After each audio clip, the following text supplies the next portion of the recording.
Hi, I'm Ursula from My German Family. Let's talk about guilds. Genealogists often recommend using guild records, but what exactly are guilds?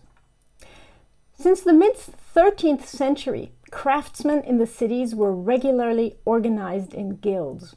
A guild is a mandatory association of masters, Meister, journeymen, Gesellen, and apprentices, Lehrlinge, of one trade or more trades or craft with economic objectives.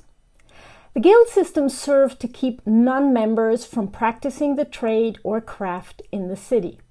The guild regulated access to the craft, but also training from apprentice to journeyman to master.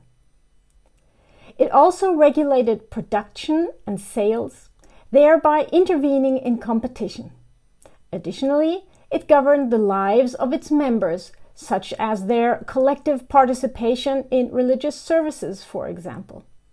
Full guild and citizen rights were only granted to the master craftsmen. Thus, guilds wielded significant economic power and authority over the lives of their members. In the late Middle Ages, it was common for young craftsmen, after passing their journeyman examination, to go on a journey for several years. They were in fact not allowed to come near their place of origin for 3 years and 1 day. During this time, they would travel to distant workshops run by other masters of the guild to gain experience, deepen their craft and business knowledge, and to explore new markets.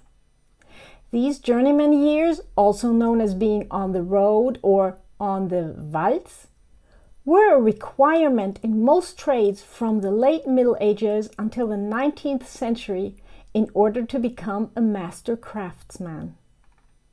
It wasn't until the Napoleonic era between 1789 and 1815 that the power of the guilds was curtailed with the introduction of freedom of trade. However, many regulations dating back to the Middle Ages are still in force today.